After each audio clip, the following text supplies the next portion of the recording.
Hermits at Karoulia. Continuing my journey southwestward, I went to the Hermitages of Karoulia, which are a quarter of an hour's walk from the house of the Denaloia at Katanakia. These hermitages are in the most secluded and inaccessible region of the Holy Mountain.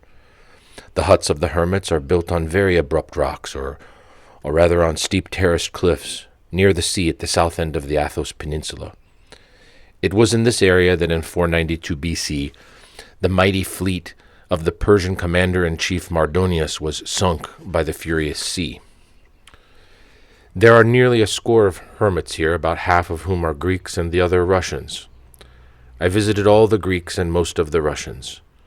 It was impossible to carry on a conversation with any of the Russians, except one who could speak English.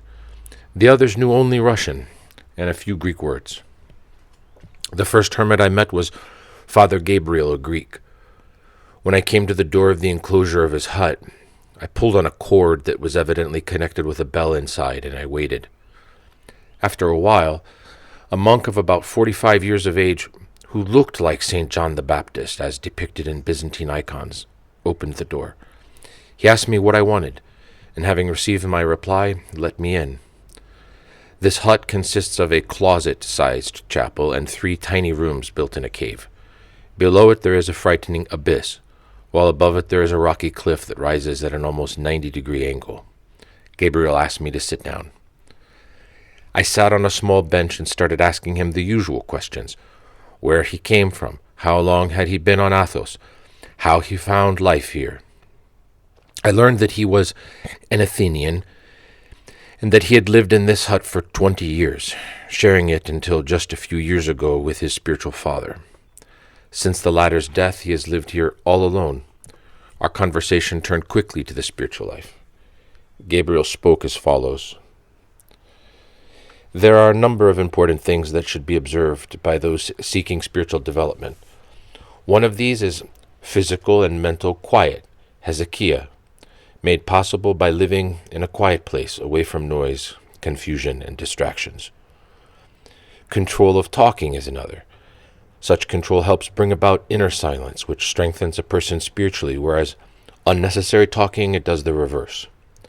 Fasting is indispensable. It purifies the body, disciplines the soul, and helps the mind exercise inner attention. Inner attention, observing vigilantly one's thoughts and emotions and opposing those that are bad or useless, is quite essential. Without it, prayer cannot be effective.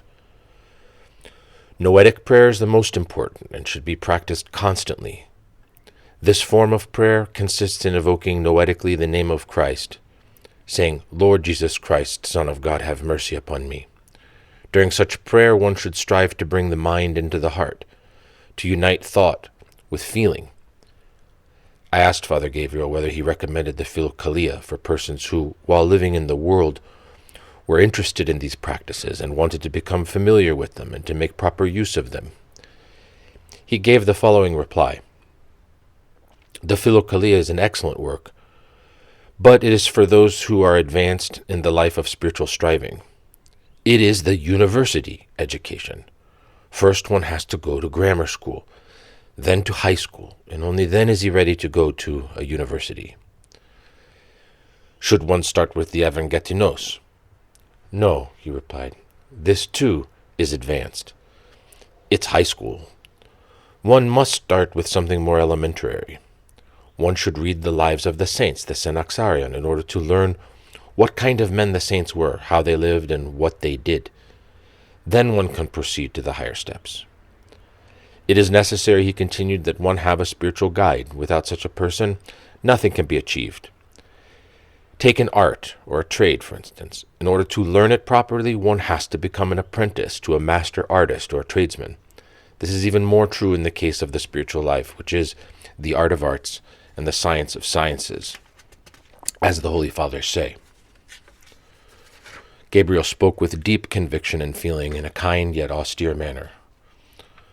When I was about to leave, he went and brought me a handful of almonds. I refused to take them, realizing that these constituted one of the few articles of food that the hermit had in this wilderness. But he insisted that I take them, and I yielded. I have seldom been so deeply touched by a person's hospitality. This act of Father Gabriel reminded me of the poor widow of whom Christ speaks, who cast 2 mites into the treasury, out of her poverty, putting in all the living that she had. When I left Father Gabriel, I resumed my walk down the narrow, zigzag, cobbled path that starts some distance from the house of the Denaloiae and goes all the way down to the beach, terminating at a stone pier. Both the path and the pier were constructed not long ago by the Denaloiae to facilitate the transportation of their icons to the boats, and also of provisions from the boats to their house. Mules can go up and down this rather steep track. The region through which it passes is not so abrupt and rocky as the rest of Karoulia. There are a few terraces with almond, fig, and olive trees. Most of the soil of the terraces has been brought from other places. Here and there one comes across big prickly pear cactuses, the only plants that thrive at Karoulia. The others remain small and weak and bear little fruit. Soon after I arrived at the beach, I met an elderly hermit dressed in ragged clothes. He'd come to gather a certain variety of shellfish for making comboschini. Upon learning that I was from America, he asked me about the present spiritual state of the Americans. He showed no interest whatever in political or economic matters. As he had not yet gathered enough shellfish, he begged me to excuse him so that he might continue his search, and invited me to visit him after about an hour at his little dwelling, which he pointed out to me.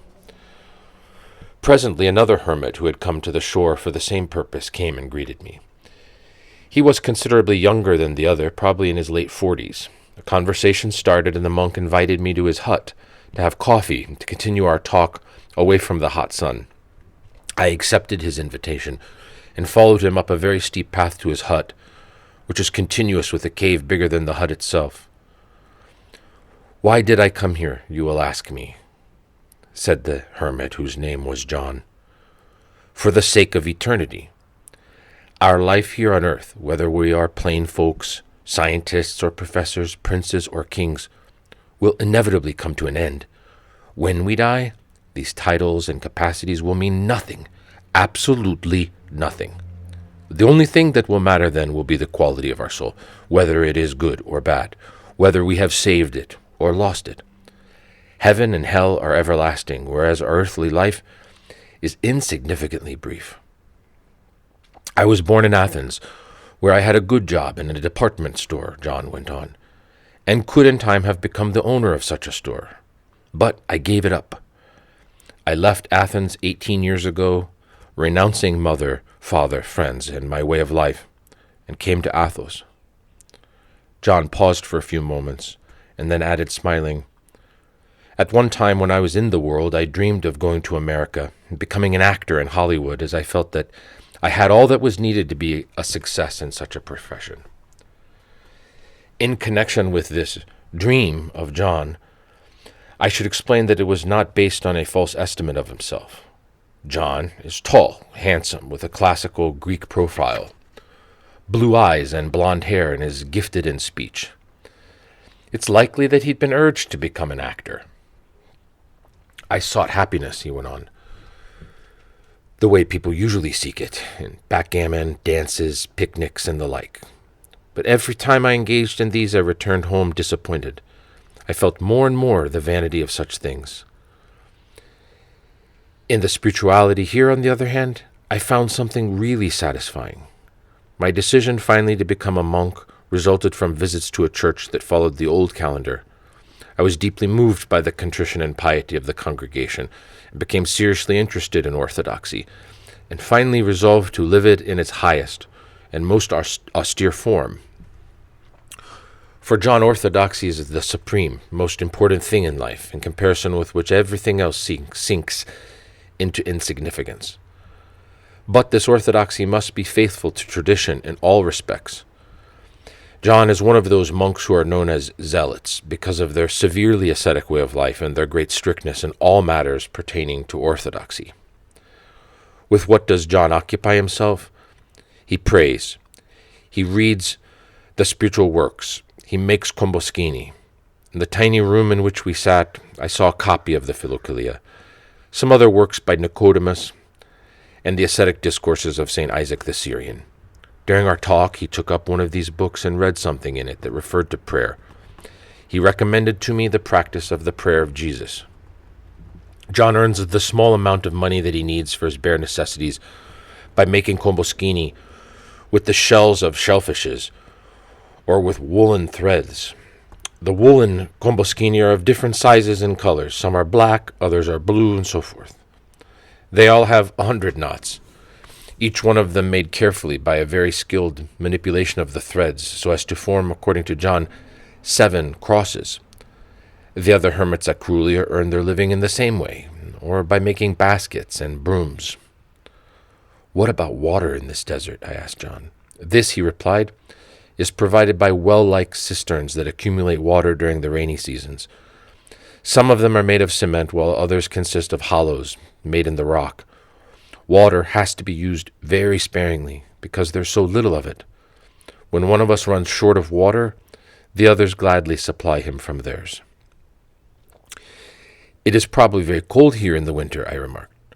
"Sometimes it is, but most of the time it's not," John said. "Our winters are among the mildest on Athos. Karoulia is out of the way of the north wind, and the sun shines on us from early morning until sunset." After he had offered me some coffee and water, and knit a komboskini in order to show me how it is made, my host volunteered to act as my guide to the little houses on the abrupt rocks below the hut of Father Gabriel. Very few people have visited these huts, because the region where they are built is terrifying to look at. No amount of coaxing, even by a spirited hermit like John, will induce most persons who come this way, and these are few, to attempt to climb over this area. We walked to a spot below Gabriel's hut, and then began to descend to the vertical rock. John led the way. He warned me not to look behind me at the sea below, because this might make me dizzy and cause me to lose my hold. We descended slowly, holding firmly onto a chain with both hands and stepping into small grooves that hardly provided space for our toes. After a while, we reached a spot where the rock projects somewhat. We stopped here for a few minutes, and John showed me an enormous cave under the rock. The hermits, he told me, use this cave as a workshop for making baskets and brooms. Another chain connects this place with the region below. Further down, in addition to a chain, there are 2 wooden ladders, and the chains and the ladders are fastened onto the rocks by means of nails, some of which appear almost entirely gone from rust. Having gone down these ladders, we reached the lowest inhabited spot. Here, there is a 2-storied hut with a wooden balcony that extends over the sea. From the balcony hangs a rope from a pulley which is attached to a pole. The Greek word for pulley is karoulia, and it is the use of such karoulia that has given the region its name. 2 Greek monks live in this house, but they were absent at the time of our visit. John explained that they tie a basket to one end of the rope and lower it down to draw up supplies from the boats.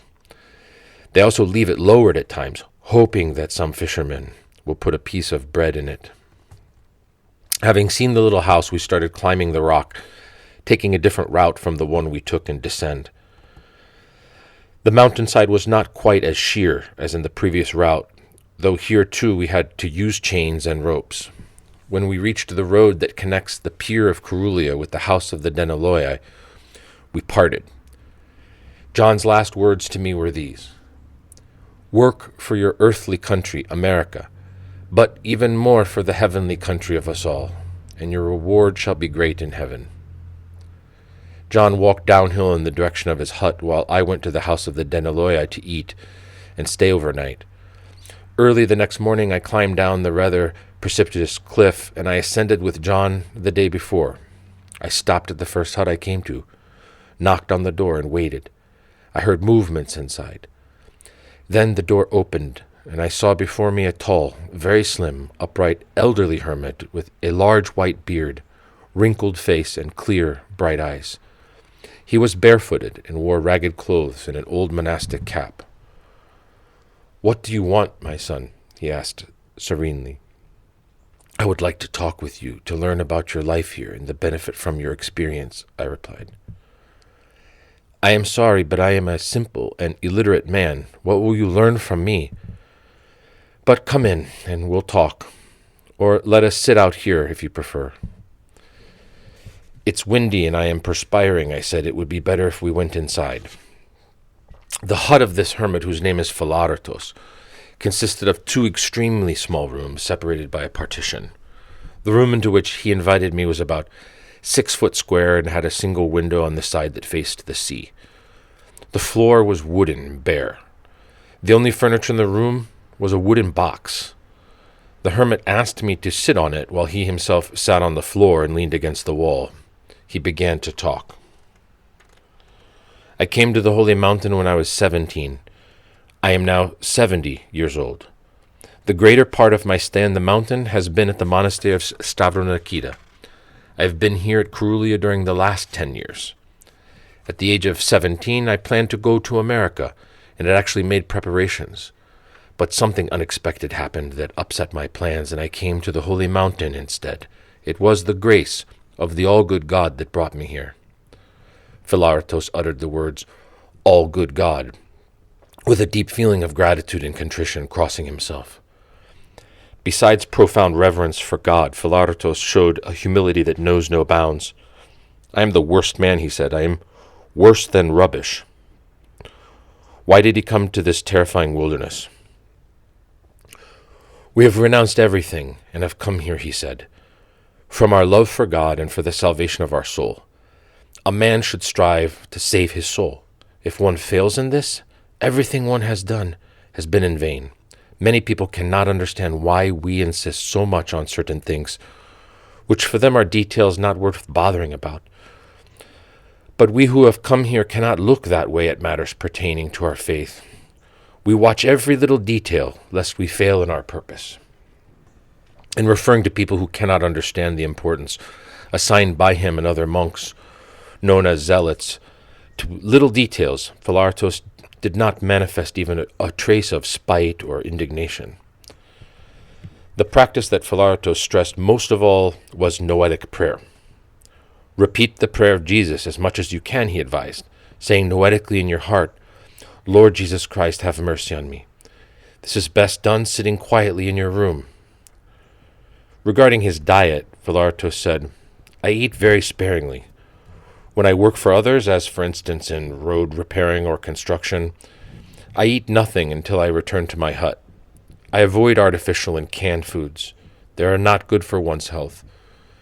You probably know that we hermits seldom eat cooked food. Our diet consists mainly of dry bread or zwieback, olives, soaked fava beans, and leafy vegetables. I asked Philartos how he warmed his hut in cold weather. He replied, a man should not keep an even temperature where he lives. He should accustom himself to the changes of temperature throughout the year. I never light a fire in my house, even for cooking. Whenever I want to cook anything, I light a fire outside. I keep warm in the winter by putting on more clothes, eating a little more food, performing more prostrations, and occasionally when it is sunny or fair, sitting outside in a sheltered spot, absorbing warmth from the sun. Does anyone come and help you in any way? No one. I sew and mend my clothes, repair my shoes and hut, prepare my food, and do everything else myself. In spite of this very austere mode of life, Philartos enjoys excellent health and is quite happy. I never go to a doctor or take medicines, he told me. I have found that the best medicine is complete fasting. That is, abstaining from all food for a day or more, and then eating fruits of the season. Doxa tau Theo, glory to God. I enjoy good health and have everything I need to be happy. At this point he got up and asked me to follow him outside. He showed me the magnificent and awe-inspiring contours of the rock, the scattered shrubs that are wedged in it, a few wild flowers, his tiny vegetable garden, and a vine in the proximity of his house, and the deep blue sea below. These things which Philartos sees not merely as aesthetic objects, but as manifestations of God's power and goodness, are a source of gladness to him. Look, he said, pointing to the potato plant in the garden. You take a potato and you bury it in the soil, and out of it grows a plant with beautiful leaves and flowers and a cluster of other potatoes. How marvelous! And if the all-good God, Philartos crosses himself while speaking, produces such wonderful things here, how much great marvels await those who shall enter heaven. Oh, how good God is, and how grateful we ought to feel toward him. After about an hour's stay at Philartos's, I asked him if he would do me the favor of taking me to the Russian priest-monk Nikon, who I knew lived in this area. Philartos expressed his willingness, but begged me to wait a little, in order that he might bring me a treat before leaving his house. He brought me a biscuit, made of whole wheat flour, sweetened with honey, and a little can full of water. In offering these to me, he apologized for not having anything better. I accepted his treat with sincerity, felt thanks. Shortly after, Philartos took me to Nikon's house, only a few yards away. He knocked on the door of the enclosure, and we waited. When the door opened, Philartos introduced me to his neighbor as best he could. Nikon speaks little Greek. The monk welcomed me inside. Before leaving us, the Greek hermit asked me to return to his hut when I was through, so that he might take me to other monks of Karoulia. The Russian hermit led me to his house, which is larger than Philartos's and has a chapel inside, and asked me to sit on a bench that was outside along the wall. He sat down beside me. We conversed in English, which he speaks fluently, with a British intonation. Nikon had been a higher officer in Tsarist Russia. He left Russia during the Bolshevik upheaval and lived subsequently in various European countries, especially in England, until about 1935 when he withdrew to Mount Athos. I have been told that he corresponds with certain distinguished Europeans and Americans, some of whom occasionally come to Athos to see him. He has written the foreword to the Writings from the Philokalia on the Prayer of the Heart, a Faber and Faber anthology. I feel very low, said Nikon, when I asked him about his health. I've been feeling so for months now. My eyesight, my hearing, my memory have been failing. Also, my heart has been causing me trouble. He spoke haltingly. There were frequent intervals of silence, as I awaited for him to resume the conversation. Although 85, and in failing health, he showed surprising vigor of intellect and of the will. He spoke in a brusque manner and expressed himself with conciseness and emphasis. The previous day, a German mechanical engineer from the Latin American countries had also visited Nikon. Did you by any chance meet him? Nikon asked. Yes, I replied. I met him last night at the house of the Denaloyai, where he came to pass the night after he had left you. What do you think of him? He seemed to be very much interested in spirituality. He told me that he had visited India and had studied Buddhism and other religions there. When I and one of the monks asked him why he had come to the Holy Mountain, he answered that he had come here to become acquainted with Orthodox monasticism. And when he was asked what he thought of Athonite monasticism, now that he had the opportunity of studying it, he replied that he found it extremely interesting and that he believed it led to the same goal as the religions he had studied in India, but led to that goal faster. He added that a consequence he was thinking seriously as a consequence of becoming an Orthodox monk. He told me that too, said Nikon. But how can one understand Orthodox monasticism without having any Orthodox blood, without having Orthodox roots? In the present overwhelmingly materialistic age, even peoples that have been Orthodox for many centuries can hardly understand Orthodoxy. Our conversation turned to the English version of the Philokalia. I had the stupidity, said the hermit, to write the foreword to the volume that was published in 1951. But, he chuckled, I didn't sign my name. People today cannot understand such writings. The interest shown in them is mainly due to their novelty, to the fact that they're something unknown and different. It doesn't spring from a real understanding and appreciation. Eastern Orthodoxy is Christianity's maximum. It is the only truth.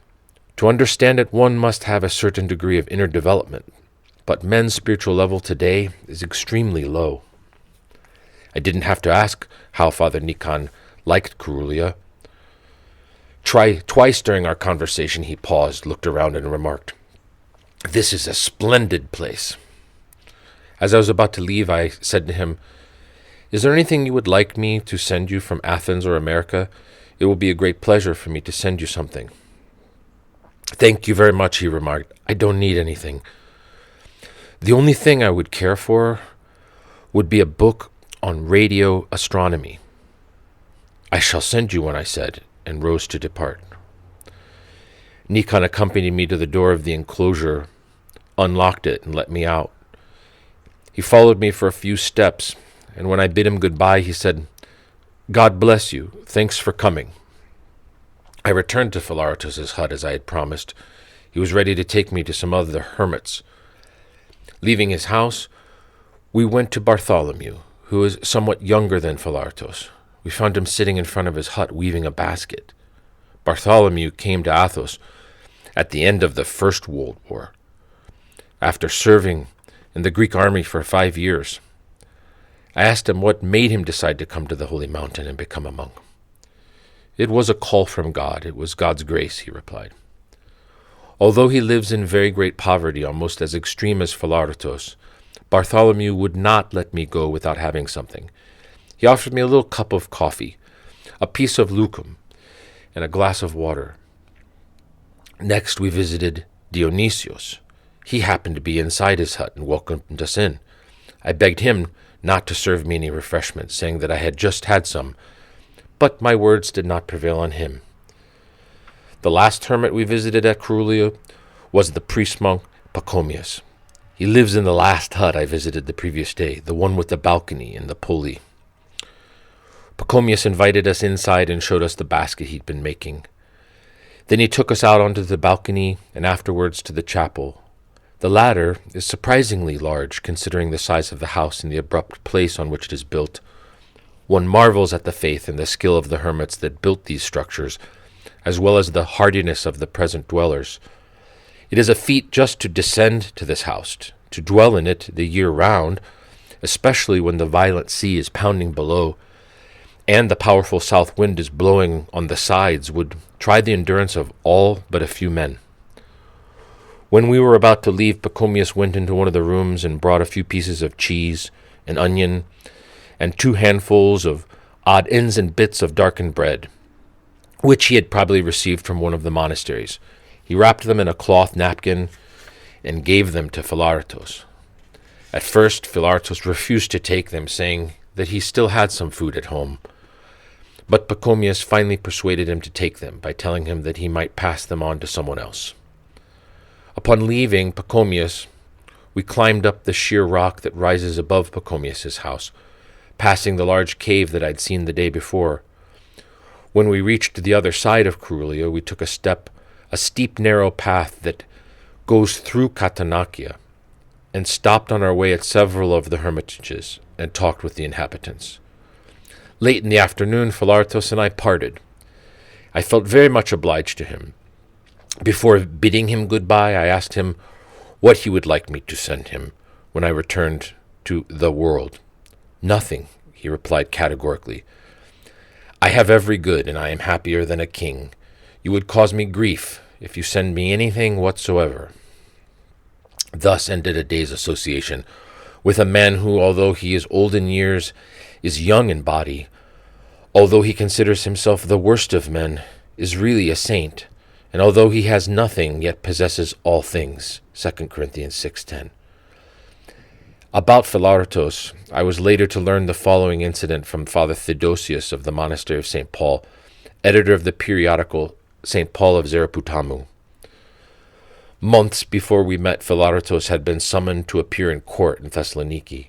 The reason for this was that someone who had visited the Holy Mountain went to Karoulia and broke into a hermit's house and stole some articles. As he was not caught, several persons, including Philaretos, were called to testify.